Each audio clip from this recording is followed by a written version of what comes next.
Tony, welcome again. This is part two of a series of podcasts we are doing around how firms can utilize legal process outsourcing in their functions as a part of resourcing solution, as part of innovation strategies, and similar things.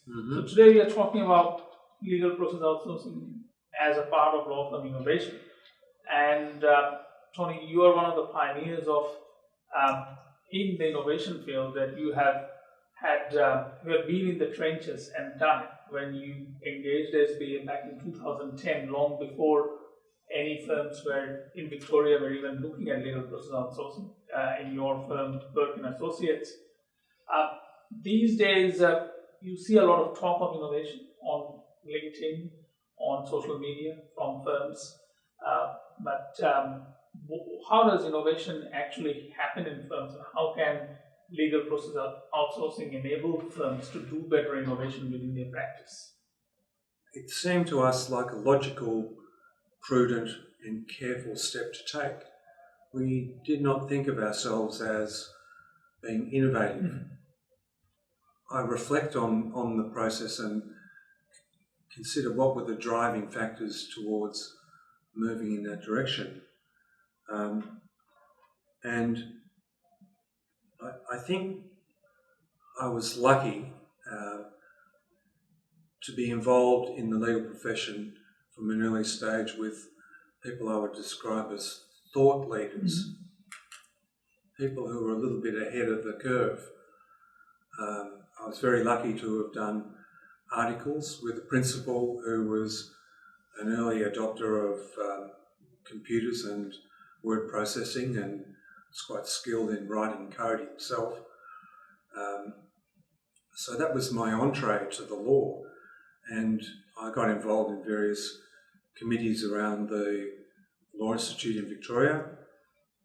One thing led to another, and you start spending time with people who've got their sleeves rolled up, who are making a difference, and equally adept and innovative in their own law practices.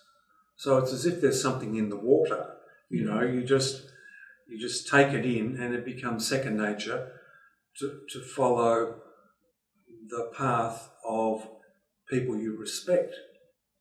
It's a bit like the old precedent system in the common law jurisdictions. You look for the best and you follow it. So that's what I did, and early on,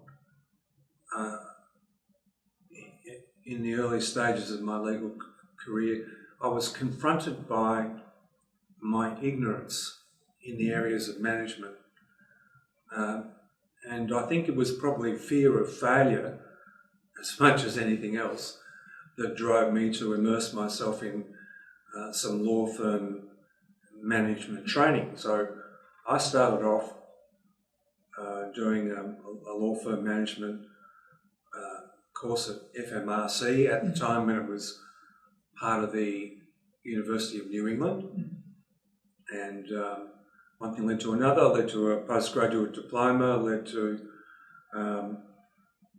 getting involved in business law committees around the Law Institute of Victoria.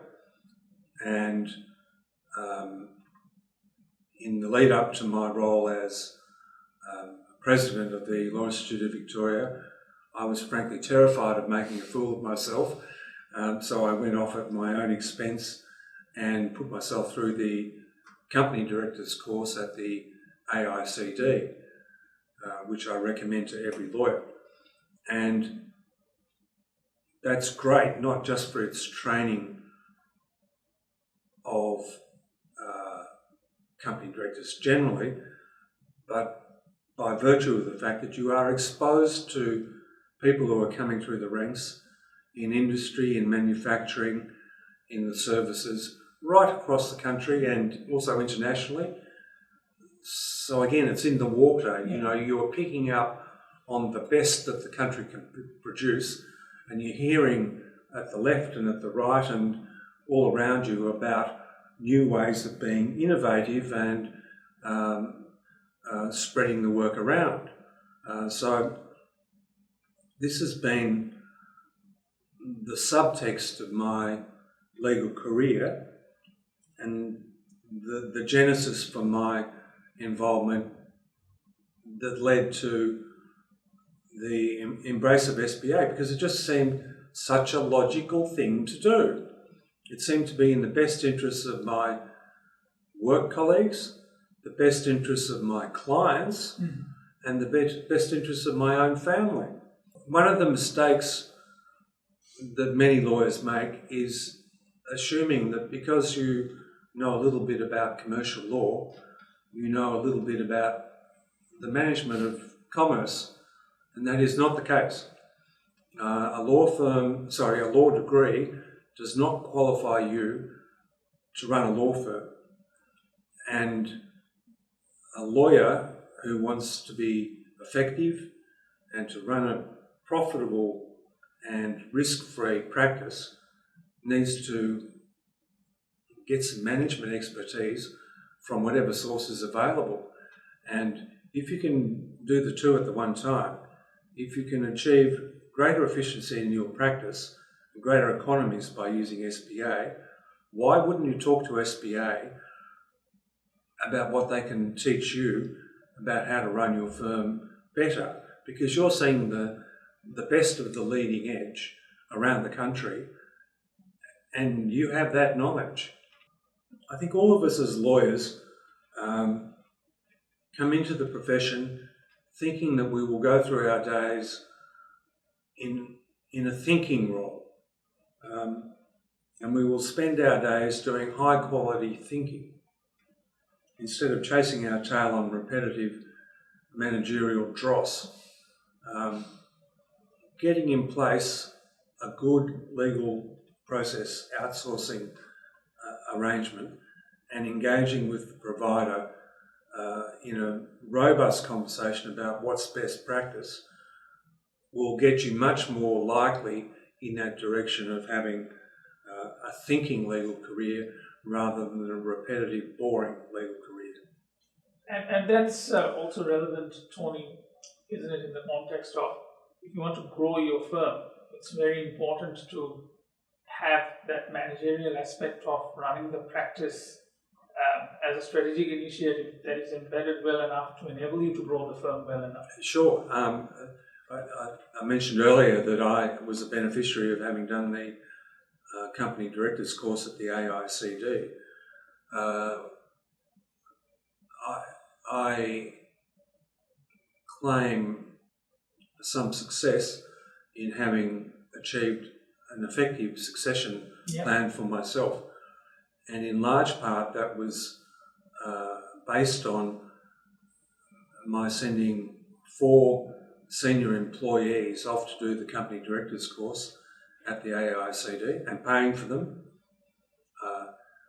But it lifted the quality of the conversation around management issues so that it became second nature in our firm, and the firm has grown from being about 6 people, which was the position when I first encountered SBA, to around about 20 people, plus the cohort in India.